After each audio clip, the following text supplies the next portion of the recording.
Manage your oilfield operations from anywhere with Rigor online or offline. Whether it's scheduling and dispatching jobs, tracking employee hours, managing equipment rentals, or inspections and maintenance, you can create, review, approve, and upload all types of field tickets and agreements securely from any device. Plus, you can generate invoices same day and run powerful operation management dashboards on your desktop or phone. No paper, no errors, no headaches. Learn more at rigor.us. Link is in the show notes.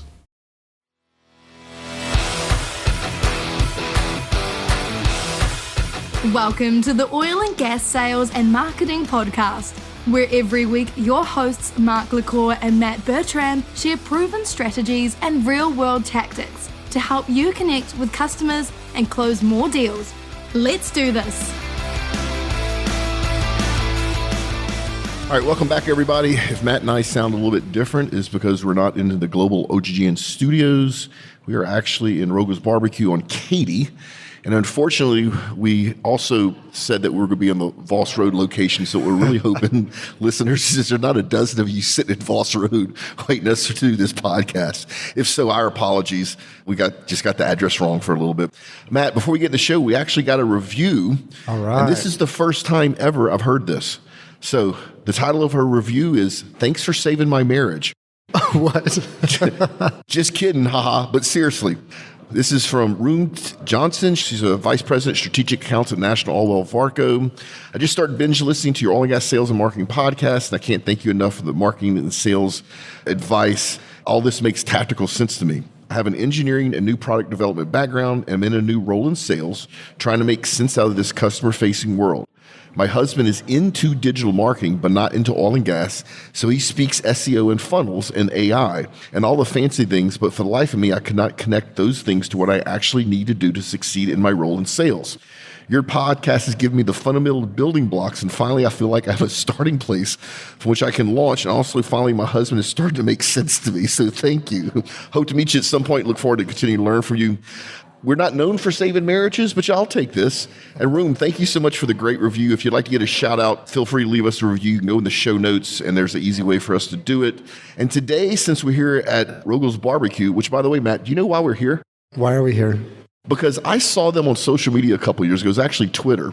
And my girlfriend took Paige here, and we ate. The food is fantastic. It's very fairly priced. The service is phenomenal. And so we've eaten here a whole bunch of times. And then eventually I hit them back up on Twitter and said, "Hey, can we do a podcast there?" And they go, "Yeah, sure." So that's the whole reason we're sitting here. So love it. Hats off to social media. All right, so our topic today is local sales and marketing. And this is something that changed a lot. You know, before the pandemic, we were all kind of used to going to our local restaurants, walking in. If you live in a part of the world, a part of the country where it's easy to walk to stuff, unlike here in Houston, it was just kind of one of the things that you did. And then we all got shut down during the pandemic, and things have changed. You've had businesses stand up like delivery Grubhub services and Uber Eats and stuff. And it's harder for these brick and mortars to actually recruit and find people. So I thought maybe today we would talk through what some of that would look like, and not just for restaurants, but for any brick and mortar. You know, there's a lot of small family operated businesses in oil and gas that are struggling with the same thing. You know, how do you get people into your store? How do you get people in front of your products and services so you can have conversations with them? And so I got a couple places I want to start, if you're okay with it. Yeah, drive this thing. All right. So I told a story about how we're here. If you think about what I told, the story really was that they were easy to reach. So I think my first tip from a sales point of view is always be easy to reach. There's a bunch of different social platforms out there. There's still people that like to pick up the phone and call. There's people that like to do research on you online before they reach out. Make sure you're every place that your buyers and your potential customers are so that you're easy to reach. And that includes things like making sure it's easy to contact someone. Make sure your phone number or your whatever your contact form that you use for your business is easy for people to find. Yeah. I mean, on your website, you might want to have check your website, see if it has got a sticky menu. What a sticky menu is basically the navigation stays as you scroll on it on mobile. It's really, really helpful when someone's ready to buy, boom, they're right there or they can contact you. The thing that I would add to this, though, is the way people search online has changed.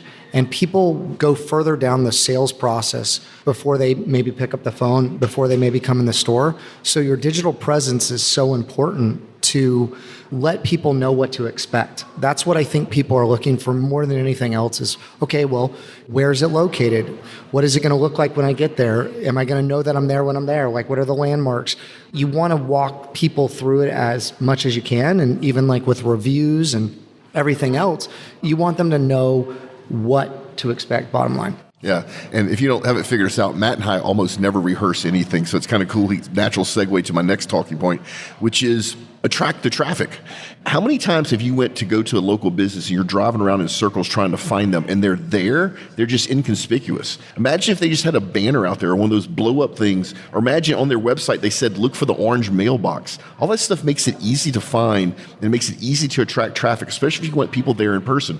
One of the things I like about this restaurant, it's literally on the corner. We have one of the biggest interstates in the world right across from us, and you can see this across 20 lanes of traffic. Right? It says barbecue, there's flags. Yeah, it's easy to find. So it's an easy way to attract that type of traffic. The other thing is entice customers back, right? Well. Attract the traffic. Okay. This is where we talk about SEO. Yes. All right. This is where we talk about paid ads. Okay. Local SEO, Mark, for those listeners out there, is actually a separate search engine than organic search like in Google. Also, YouTube is a completely different search engine. And they have similar metrics, but they're completely different. They're basically divorced. You can rank in Maps and not really receive any traffic to your website. So Maps is a whole separate platform, and for businesses that are trying to drive people into their local store, there's all kinds of strategies to rank in Google. Basically, you take your existing location, draw a circle around it, and as the strength of that Google My Business, or it's called Google Business Profile now, grows and expands, you reach more people because it's trying to help you direct foot traffic. And not to go totally down a rabbit hole here, but there's 4 types of searches that Google's looking for. There's navigational. That's really what matters the most right now. There's transactional, there's informational, and there's commercial. If you're focused on the maps, you want to be focused on the navigational type searches. There's different kind of check boxes that you want to hit from an algorithmic standpoint. And there's things that you can do either single location or multi-location to help rank and show up in those first 3 search results in Google. And it's just kind of like Google. If you don't show up in the maps, people don't find you. If you're not in the maps, people typically don't find you, just like if you're not on the top of the first page of Google, people don't find you. So I would tell you that local SEO or Google My Business, Google Business Profile kind of rankings, super, super important and different than national or organic SEO, search, whatever you want to call it. Second thing is paid media. Paid media has gotten into the game. Facebook, you can target things on zip codes. You can do geofencing. Facebook even has a local search. If you have a local business, you just want to get your brand out there, your name out there, people in your local area to know, especially if you're a restaurant. You could spend as little as $1 a day, okay? Just showing it to people close to you. There's a lot of strategies that you want to use between paid and organic. Remember, like search marketing, how do these platforms make money? Mark, like, why do they let us on it for free? Yes, we're the product and they're selling our data, but they're advertising to us. They're trying to attract advertisers, and they have such powerful technology to reach the exact kind of people. Like, I'm running a campaign right now for the Boy Scouts of America. We are getting really tight in the targeting, and we're running on all different platforms. Like you said, we're on different platforms to reach different people. And so you want to build a combination of these strategies online in addition to in-person door knocking, sales related stuff. So I'm actually glad you brought that up, because we were going to get there eventually, but I'm glad we brought it up here. So Matt, not that long ago, I am pretty sure that local Google business was easier to rank for than organic rankings on the page itself. We went through this spell where we must have had 20 salesmen call me trying to drop in on the OGGN offices, not understanding that it was actually a UPS PO box for that exact reason. Okay, don't say that publicly. Hopefully no one heard you, because that violates Google rules. but keep going. But what happened is we were ranking organically in the local searches without even trying, as opposed to when we were trying, as we try for rank for stuff organically on Google, the main search engine. So at that point, I don't know if it's still like that, it was actually easier, especially if you had no competition, to rank local than it was to rank on the Google as a whole. So if you fill out your Google Business Profile category, there are certain categories, right? It's based like an inventory. It's a directory. Are there a lot of people in that category or not in that category? They haven't put as much time or effort or resources into the maps as they have like the national SEO. So the algorithm is a little bit dated maybe, right? And there are ways to maybe game it. But what I would tell you more than anything else is you want to put all the relevant information to drive people into it. There's a way to do little mini posts, FAQs, adding, again, people want to understand that experience, pictures, images, videos. Google actually took this away, but they like to see external, internal of the office, pictures of your team, pictures of you with customers. And then I would just tell you, actually the biggest ranking factor, certainly getting all the metadata correct, is super important to let Google understand what you are. But they look at review count, okay? They look at the frequency of reviews, the quality of reviews, who's leaving the reviews. And reviews is something that gaming reviews do not do that, okay? I don't know what the government body that's looking into it, but they're getting really, really tight on that. And Google could take down your whole profile. And if your profile is driving you a lot of business, which generates about 1/3 of all the traffic if you're doing SEO, you could lose it. And it's, again, their platform. They can do whatever they want on their platform. It's not a public utility. Okay, so you're not going to go to jail, but you might not be on their platform anymore. So, yeah. So let me ask you this. So my local car dealership, every time I get my car services, offers me a discount coupon for a review on Google. Is that breaking the rules? There are things that a lot of companies do. Even if you have somebody filling out your reviews in office on your Wi-Fi. I had a client that couldn't figure out why the reviews weren't sticking, and they had a kiosk that they were having people fill out reviews on their Wi-Fi, right? So everybody was filling out, there's things that the algorithms can see and understand, and there's basically a standard deviation. They're looking based on that algorithm of things that either are suspect of violating their policy or not, and you want to ask for a genuine review, and you incentivize in it. There are some rules around that. So I guess people read the fine print before you go down that route, although it does work. Until it doesn't. So another thing, you see everybody has these loyalty programs, and you wonder what they're for. Two separate things, both of them are beneficial to a brick-and-mortar business. Number one, you're enticing people to come back, right? You get that discount, you get that special perk, but now you're also, as a business owner, gathering data on your clients, speaking of Google, that is outside of any of the search engines, that's directly between your client and you, and that data can be super valuable. We just launched a newsletter, and Matt, one of the things I screwed up with the original newsletter launched 14 years ago, because I didn't know anything, is I just asked their name and their email address. So I have this huge list of people, I have no idea who they work for. For our new one, I'm asking not only what company they work for, but what segment of the market. And we're giving them a small discount in our newsletter for answering that. And that's now giving me data that I own myself about the people that sign up for the newsletters, which eventually will become, hopefully some of them, customers. Well, when you talk about email automation or text automation or outreach of some portion or building a community or a client base, your data is only as good as like the inputs. So from a sales standpoint, if you have a sales CRM and you don't have the data organized, it's kind of crap in, crap out, right?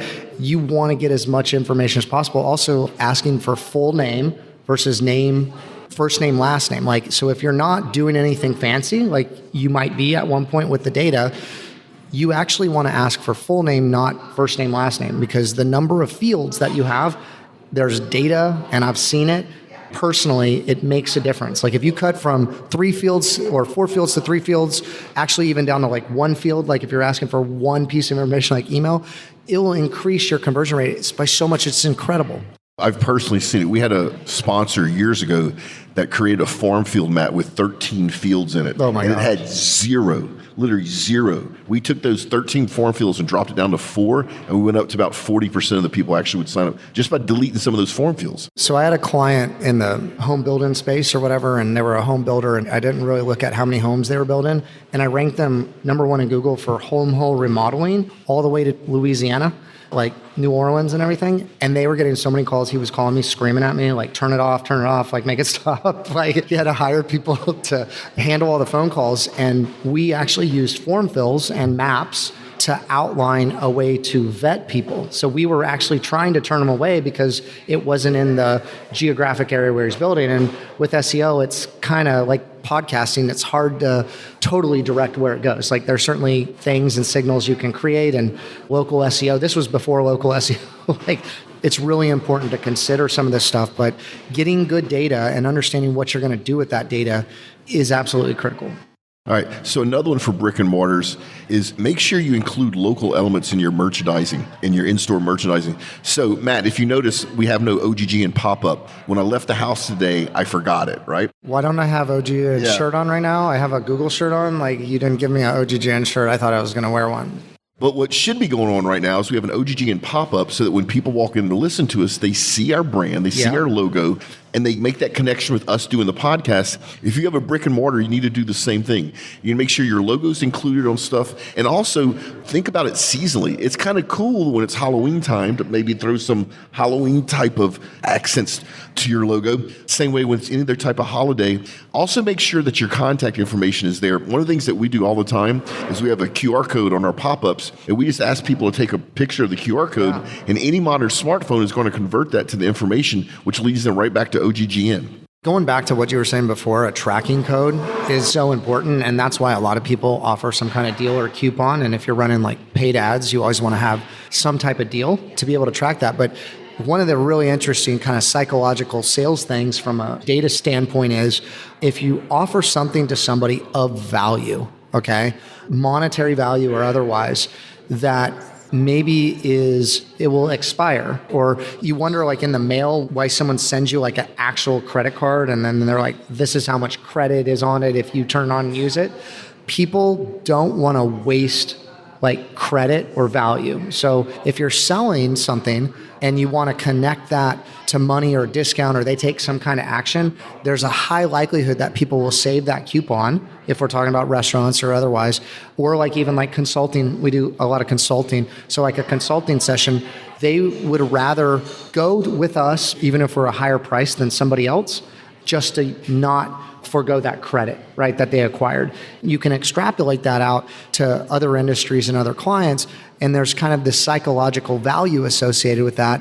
And so if you have a coupon and you're trying to drive activity of an expiration date, come do XYZ. If that's valuable to them, they'll most likely take action on it. And so there is a lot of value in offering something. I would actually recommend, like, outside of maybe restaurants, something like that. I'm not a big fan of discounts. I really don't like discounts because it discounts the value of what you're offering. Right. I like to add something in, like, hey, you buy this and then we're going to throw this in. We're going to give you like an extra goodie or something like that to increase the value, but not decrease the price. I actually have a client right now that all they do is run ads for specials, and no one will buy.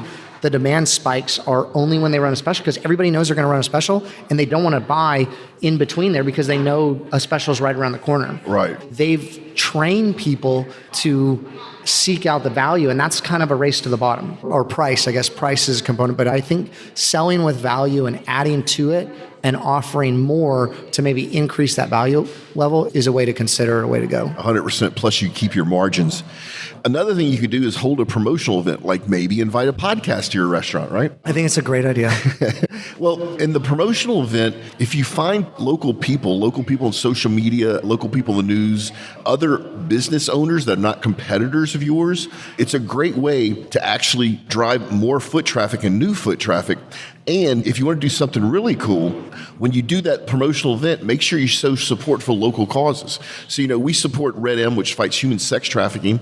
How cool would it have been if we would have thought ahead of time and maybe worked with Russell here at Roegels and said, look, for every $100 that we generate for you, you donate $10 to the charity. That would have driven then a lot of people who supported the charity, which we didn't think of doing.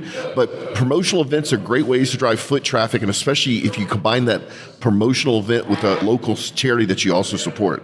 Well, I would even say you should take pictures of the event, of what you're doing like we just did, and post those on social media, and you can repurpose that for other things to extend the community reach of people that might not be able to make it. They could feel like they're participating or what's going on. Certainly, even broadcasting live is a way to go if you have good sound quality, but being all over social media is valuable. You beat me to the going live. We're going to get to that, darn it. But let's talk a little bit about being all over social media. So you've heard us say this before. Pick the platforms that your buyers are on. That's real important. You can't be everywhere. And even if you can be everywhere, you wouldn't want to be. But some of the things you could do on social that you may not think of is think about things like company milestones or anniversaries, human interest stories, events and promotions.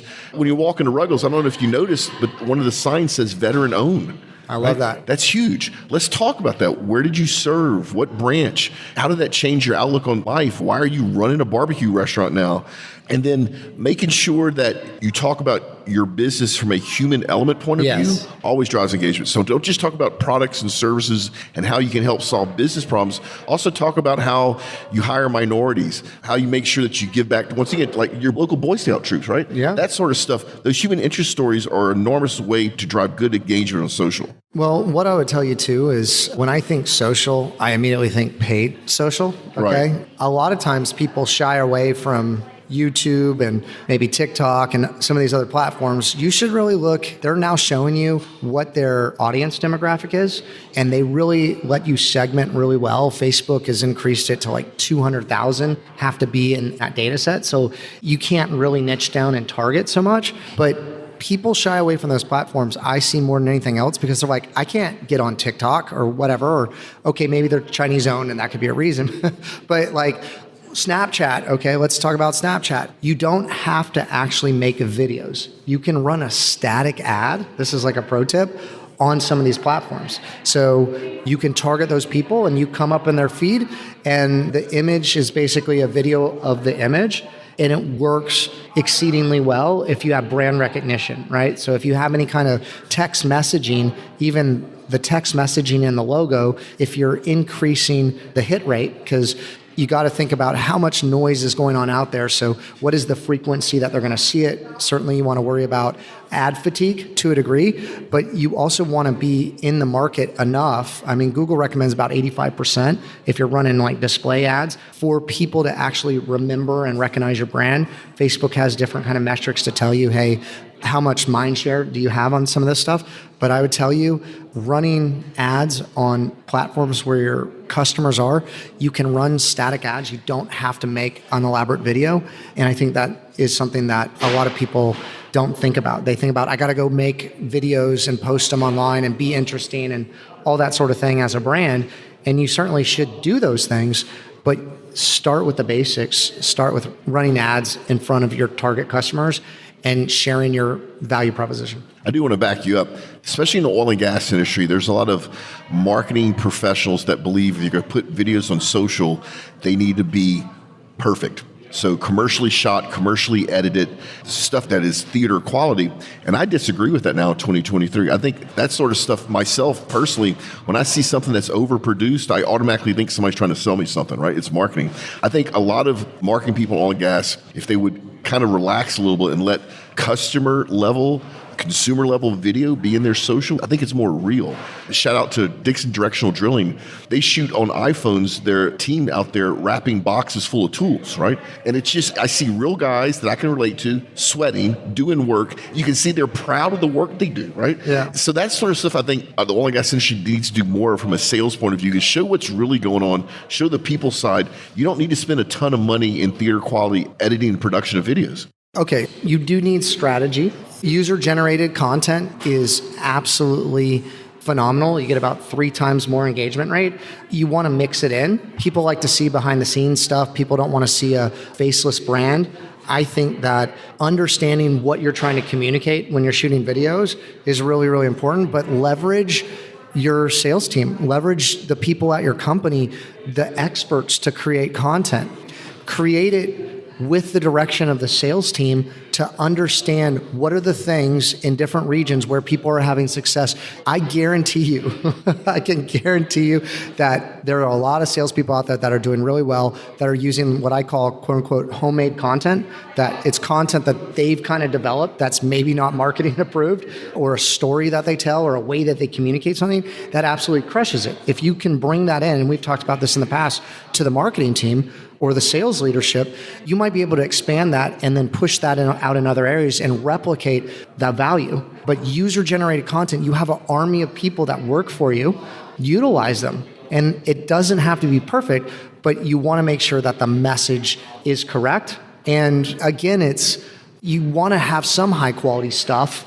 We do videography, so I don't want to put myself out of business here, but you want to represent the first impression and the buttoned up collared suit, tie, all that. And then you want the relaxed fit too. And it's also who you're speaking to. If you're speaking to investors, you want to have a different strategy and a different type of content potentially, right? Versus maybe recruitment of recruiting field guys, right? But people want to feel connected. And that's the absolute best way to do that, is give people the behind the scenes look, the real look of what's going on. That's actually what all the social media platforms are trying to do, is trying to map what's happening in the real world and duplicate it online. Yeah, love it.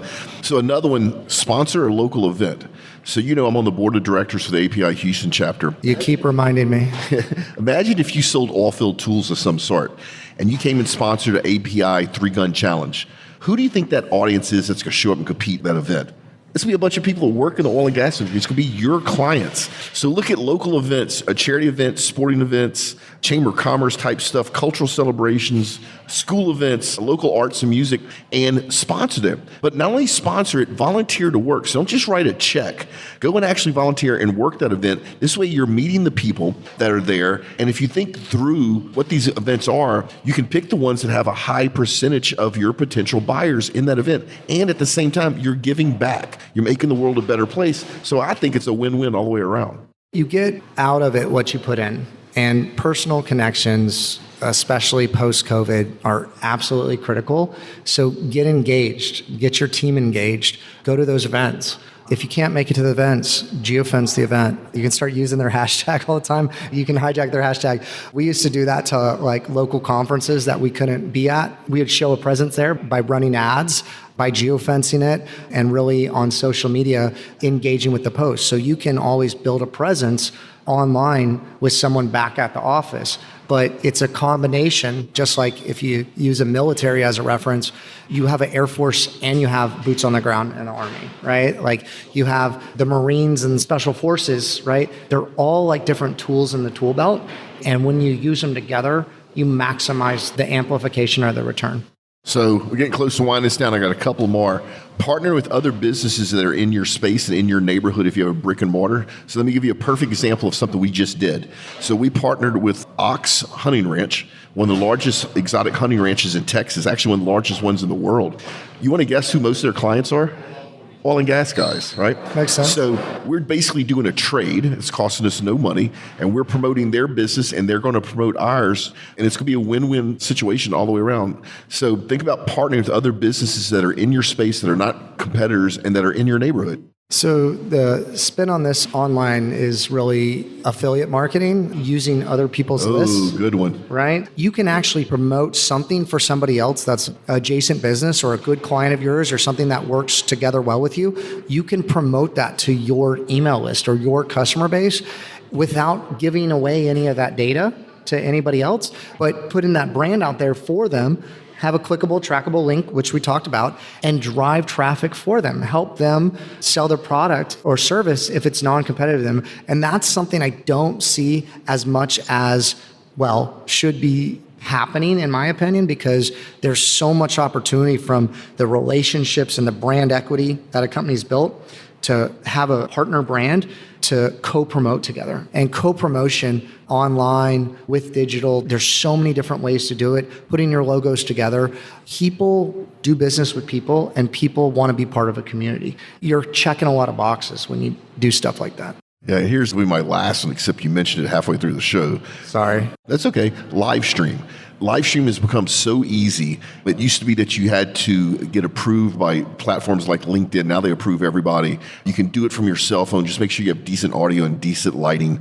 It's quick. It's very in the moment. And it's a very effective way to show what your business is doing. How cool would it be if we'd be live streaming right now? People could be asking questions for you and I while we sit here eating some of the best barbecue I've ever had, right? Really, I should be doing that. I have See? no power on my phone. It'll die, but I have a couple events that we do that all the time. You actually do it from different angles, and you can live stream on Instagram and Facebook. And if you get approved, now LinkedIn's pretty standard. People really like it. I think that the peak of it has kind of died down a little bit, but you still get the notifications. You still get great content. You just want to make sure you have like good quality, so you're on the Wi-Fi or something like that. I would even say just a little bit even more kind of pro tip that outside of this, where I've seen everything move to from live broadcasting is actually like syndicated articles on like LinkedIn, for example. I think you're allowed to do like one newsletter. And when you set it up and you hit the like, all right, distribute or syndicate button, it'll go out to every one of your LinkedIn contacts. Pretty powerful to get them to sign up for your newsletter. Yeah, let me reinforce that. So we just launched a news Sunday update newsletter 3 weeks ago, and we also have it on LinkedIn. Matt, we went from 0 subscribers to 14,000 subscribers in 3 weeks. So that's the power of what Matt's talking about. It is amazing. And it goes straight to their email. It does not go to their LinkedIn messenger. It goes to their email they use to sign up with LinkedIn. So you're now reaching to them in their inbox directly. All over the place. It's amazing. There is so much technology at your fingertips. The game has changed, and you can compete against bigger brands. The moats are shrinking if you do it right with the right strategy in digital and start leveraging these tools. I mean, the iPhone or whatever smartphone has more technology on it than they went to the moon with, right? And you have it at your fingertips, and you have access to more information than you've ever had before, and you can be connected to more people than ever before. I would encourage you to, if you haven't, to start looking into it, to start investing, to start trying it out, and to see the power of it for yourself. Yeah, well, speaking of technology, I screwed up. So I did bring the wireless mic in case you had any questions. We're not recording? What? Oh my gosh. We got to do this again? In case I had any questions, but because I already pressed record, I can't now turn on the wireless mic. So if we have a question, I want you to walk up here and just speak it into the microphone.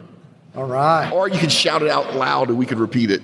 All right. So one question I got, I know we talked about on a couple of topics with oil and gas and how to advertise somebody else's brand that you're doing. And I'm actually about to implement that because we're going to an NOV clay shoot at the end of the month to support veterans and everything. So to expand on that, like just kind of go there and network within those, like what would be the goals of that? You know, of course, to make contacts, but also to have those conversations and like expand how we could service other departments within like a bigger organization. Yeah, great question. And National Oilwell is a great example.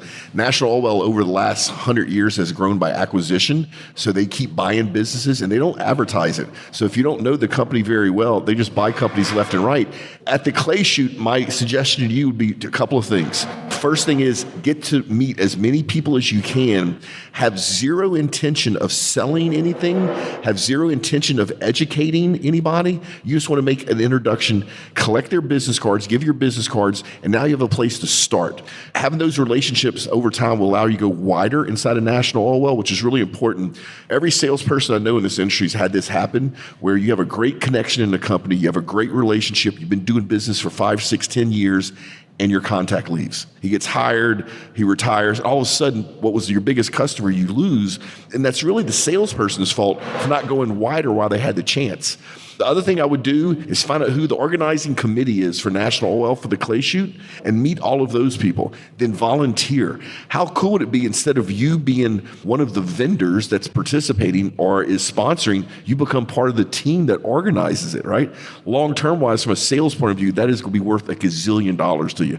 Be yourself, be transparent, but in the beginning, don't worry about selling anything. Don't worry about educating anybody in what you do. Just worry about making those initial connections. I would even piggyback on that and say, not just make that initial connection, but make genuine connections. So what the data says online and in person is people do business with people they know, like, and trust. Okay. And also there's a magic threshold of 7 hours. Okay. So the thing about conferences, and we talked about this in an old podcast episode, you want to not just connect everybody and spray and pray with business cards, right? You want to find the group of people that you think you could do business with. They have a genuine need, and you want to invest in those relationships and make those connections. And then you want to use digital advertising, marketing, organic, social to continue to build that relationship. What I see more than anything else is people make great connections, that initial connection, that initial contact, that business card, and then either they don't follow up with it or they don't take any action and the lead goes stale or they forget who you are. If you spend enough time with them and you invest in them and then you follow up through a variety of different things, like on LinkedIn, if you're targeting a certain type of customer, you can run ads to everybody at that company in that position. You want to stay in front of them. And so you want to understand what your sales cycle is and you want to create those touch points. But if you don't have that genuine connection on the front end, it's just like them just seeing your ad. So you want to be memorable. You want to make that connection. I see a lot of people getting pictures of people, right? They take a picture with somebody. Yeah, great thing to do. Right? There's a lot of other things, but you want to connect with them on LinkedIn. There's even, I think it's called Pulse on LinkedIn, where you can connect with people around you. There's all kinds of ways that you can kind of survey the marketplace and look for who you're trying to connect with. I would even tell you, when you're networking in person, tell the person that you're meeting what you're looking for and who you're trying to connect with. And if you make a good, genuine connection with them, they will actually, when they meet that person that's that fit for you, if you're really niched down on what you're looking for, will bring that person over to you and make that warm introduction. So there's just a lot of things that you can do, but you want to look at it more of a three-dimensional standpoint of not, hey, we're going to go there, we're going to get a bunch of business cards, and then we're going to leave, right? And that's what I see happening at a lot of these big conferences. If you find that, like, a small group of people and you hang out with them the whole conference,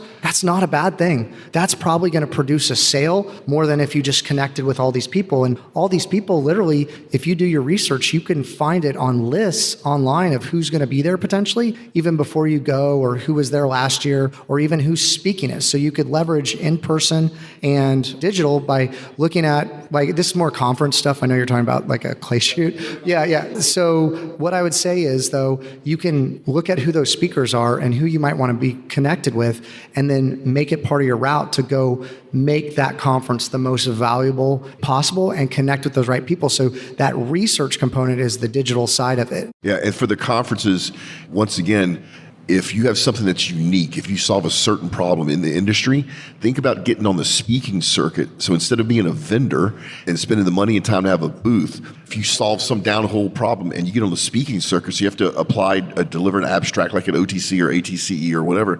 Well, now you got a room full of people that show up because they have the problem that you solve. So it's like having a 1 to 500 sales meeting, right? So that's another strategy for the conference. Get on the speaking circuit first, be an exhibitor later. Yeah, well, if you're an exhibitor, you're kind of stuck at your booth, right? Yeah. I've actually found going to conferences to be able to network and walk around is much better. Certainly being a speaker, I would even say those private invite meetings is where I think all this stuff is done. So connecting with people ahead of time to understand where they're going to be or what they're going to do or what's happening. I just think people go to conferences so unprepared. They don't do the marketing going into them. And then they say, oh, this didn't work. But they work, and they have worked for many years for a reason. It's just maybe changed how you need to do that because you're not doing deals on the conference room floor like at NAPE anymore or whatever. So, and come look for us. We're at most of the conferences. Great way to reach we'll people. We'll have a booth set up, and you'll have people crowded around the booth. Happy to have you come. Thanks for showing up, by the way. Yeah, everybody. All right, we need to get out of here. A couple things before we shut things down. I mentioned the new newsletter, Sunday Update. So both that newsletter and the Oil and Gas Events newsletter, both the links in the show notes. Go sign up. We never spam you. We do not sell our list. All of Matt and our social links are also in the show notes. Matt and I are still working on the Insiders Group. We'll be launching next year. So if you're a leader in either sales or marketing, oil and gas, pay really close attention because we're making basically a community just for you. LinkedIn fail or tip of the week. I may have a fail. I haven't read it yet, though. Oh, well, I think I gave the tip already, was the newsletter. Right? Good one. Yeah, so we'll close with that one. So remember, make a difference and not a sale. Check us out next week for another enriching and cheeky episode of Oil and Gas Sales and Marketing Podcast, a production of the Oil and Gas Global Network. Learn more at OGGN.com.